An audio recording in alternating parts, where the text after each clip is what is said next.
The streets of Iran have turned into a battlefield. And what's happening there right now is unlike anything we've seen before. Over 12,000 people dead, families ripped apart, and a regime willing to do anything to maintain its power. But here's the twist. Despite the bloodshed, despite the crackdown, the revolution isn't backing down. The people aren't giving up. And the world, it's only just starting to notice. But here's the big question. What happens next? Stay with me, because this story is about to take a shocking turn.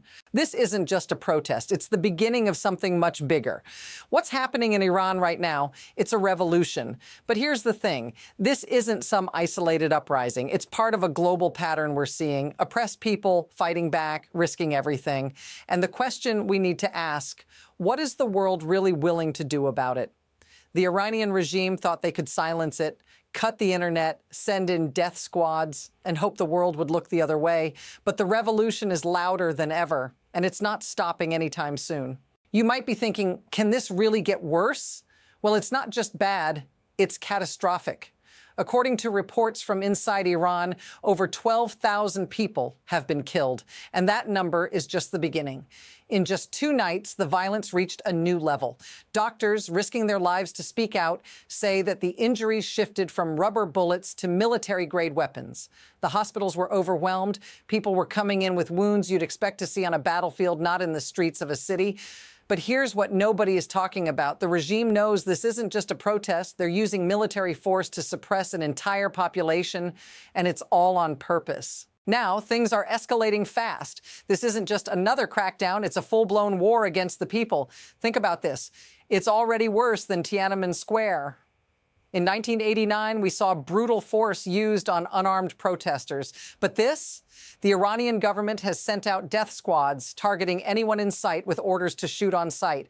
And here's where it gets chilling. The entire government is complicit. Every branch knew this was coming, and they all signed off on it. Imagine that, a coordinated effort to slaughter civilians. This is no longer just a protest, it's a fight for survival. And the world's response? It's only just starting to heat up. And just when you thought it couldn't get worse, the proof hits harder. The regime isn't even pretending anymore. In their own state media, they admitted that 2,000 people have been killed. But hold up. That's only what they're willing to admit. The reality is much darker. Think about it. A government that kills thousands of its own people and then tries to hide it. Why? Because the more they suppress the truth, the more they hold on to power. But here's the kicker.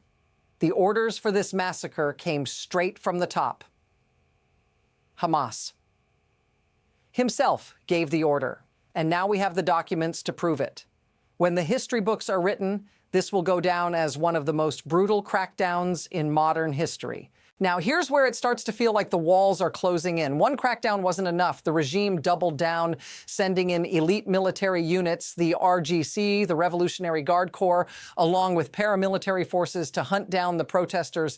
And it's happening faster than anyone imagined. They're not even trying to hide it anymore. The message is clear: disappear or die. This isn't just about silencing voices. It's about crushing a movement before it gets too powerful. And the craziest part? The world is watching, but how much longer can the international community just sit back? What happens if this continues? Will the violence escalate to a point where even the most powerful nations can no longer ignore it? But here's where this hits home for you. This isn't some distant conflict. This is real life for everyday Iranians. Imagine being in a country where protesting isn't just dangerous. It's a death sentence. Families are searching morgues, hoping they won't find their loved ones in those body bags. But that's the reality right now in Iran. And this could happen anywhere. What happens when a government feels so threatened by its own people that it's willing to slaughter them to stay in power? And what does that mean for the rest of us? If you're starting to feel like this is more than just a story, like it's a warning, let me know in the comments. Now let's dig deeper. This isn't just about the violence on the streets. It's about a system that's built to crush anyone who dares to challenge it. You see, the regime doesn't just act out of fear. It's about control. The death squads, the internet blackouts, the mass arrests, they're all part of a carefully designed plan to maintain power at any cost. And here's the unsettling truth. It's working. The system rewards loyalty and punishes dissent, creating a vicious cycle that feeds on itself. But here's the thing nobody wants to admit. This isn't just happening in Iran. The same tactics, the same pressures are being used in other parts of the world, and it's not stopping anytime soon. So where does this all go from here? There are two paths in front of us. On one side, you have the Iranian government doubling down, crushing every protester under its boot, and holding on to power at any cost. The world might condemn it, but will anyone actually do anything? Or on the other side, we could see a tipping point. The world finally takes action, and the regime collapses under the weight of its own violence. But here's the catch. The momentum is already building. The question isn't whether it will happen, but when. What's certain is this. It's only a matter of time before one side makes its move, and the fallout will affect us all. Here's the chilling insight that ties it all together. The more desperate a regime becomes to stay in power, the more dangerous it gets. And right now, Iran is a ticking time bomb. The regime is trying to hold on to control, but at what cost? Thousands of lives, millions of hopes crushed, and a world watching in disbelief. This isn't just a tragedy, it's a wake-up call for us all. So, what's next? That's the question.